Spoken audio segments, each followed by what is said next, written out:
যাদের বাজেট 30 থেকে 35,000 টাকা তাদের জন্য আজকের এই পিসিটি সাজেস্ট করা হলো। এই পিসিটিতে আপনারা গেমিং, আউটসোর্সিং এবং কি গ্রাফিক্সের কাজও টুকটাক করতে পারবেন। হ্যালো গাইজ, কেমন আছেন সবাই? আশা করি অনেক ভালো আছেন। সো আজকে আবার চলে আসলাম নতুন একটি ভিডিও নিয়ে। সো আজকে আমরা বিল্ড করতে যাচ্ছি Ryzen 5 এর 5600 জি দিয়ে পিসি।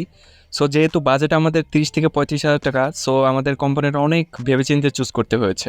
এই বিল্ডটিতে র্যাম হিসেবে ইউজ করেছি আমরা কর্সিয়ারের DDR4 এ 3200 মেগাহার্টসের 2টি র্যাম। যেহেতু আমরা গেমিং করব, আউটসোর্সিং করব এবং টুকটাক গ্রাফিক্সের কাজও করব, সেহেতু আমাদের 2টা র্যাম অবশ্যই প্রয়োজন ছিল। আর স্টোরেজের জন্য আমরা ইউজ করেছি WD গ্রিনের 480GB M.2 NVMe SSD। এটা Gen 3 SSD। এটাও মোটামুটি ভালো পারফর্ম করবে, কিন্তু Gen 4 নিতে গেলে মাদারবোর্ডটাও চেঞ্জ করতে হবে।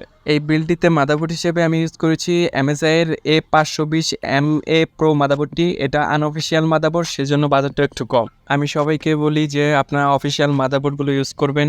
এছাড়া আমি এখানে আনঅফিসিয়াল কেন ইউজ করতেছি, তার কারণ হলো আমাদের বাজেটটা অনেক টাইট ছিল, সেজন্য আমাদের বাজেট হিসেবে আনঅফিসিয়ালি ফিট হয়েছিল, সেজন্য আনঅফিসিয়াল মাদারবোর্ডটাই নিয়েছি। মাদারবোর্ড ছাড়া বাকি যেসব কম্পোনেন্ট ইউজ করেছি সবগুলো কিন্তু একদম অথেন্টিক কম্পোনেন্ট। আর এই র্যামগুলো আপনারা দেখতে পাচ্ছেন স্মার্টের লোগো আছে উপরে, সেজন্য র্যামগুলো 100% অথেন্টিক।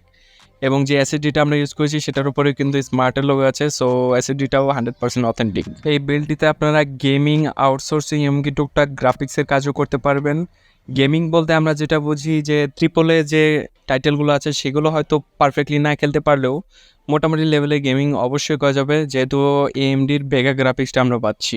সবগুলো কোম্পানির আনবক্সিং হয়ে গেছে, সো চলুন পিসি বিল্ডে ফিরে যাক। ও আরেকটা কথা তো বলাই হয়নি, পিসি বিল্ডের ক্ষেত্রে অবশ্যই আপনারা খেয়াল করবেন যে প্রত্যেকটা কম্পোনেন্ট যেন পারফেক্টলি লাগানো হয়, কারণ এই লাগানোর কাজটা ঠিকমতো না করলে কিন্তু আপনার প্রসেসর, র্যাম বা এসএসডি যে কোনো কিছুই অক্কা পেতে পারে। আপনারা খুব ভালোভাবে জানেন প্রসেসর লাগানোর ক্ষেত্রে অবশ্যই মাদারবোর্ডে একটা তীর চিহ্ন দেওয়া থাকে এবং কি প্রসেসরে একটি তীর চিহ্ন দেওয়া থাকে, সেটা ভালোভাবে দেখে তারপর বসাতে হবে। বিশেষ করে রাইজেনের প্রসেসরগুলোতে, যে আগে যে প্রসেসরগুলো ছিল যেগুলো 5600G, 5700G এই সিরিজের প্রসেসরগুলোতে কিন্তু পিন প্রসেসর থাকে। আর র্যাম লাগানো সবচেয়ে সোজা, শুধু গাঁট মতো বসিয়ে চাপ দিলেই র্যামগুলো লেগে যায়। আর এসএসডি লাগানোটাও র্যামের মতোই সোজা। কিছু কিছু মাদারবোর্ডে হয়তো স্ক্রু দিয়ে আটকাতে হয়, আর গিগাবাইটের মাদারবোর্ডগুলোতে লক সিস্টেম থাকে, সেখানে লকটা লাগিয়ে দিলেই শুধু এসএসডিটা বসে যায়।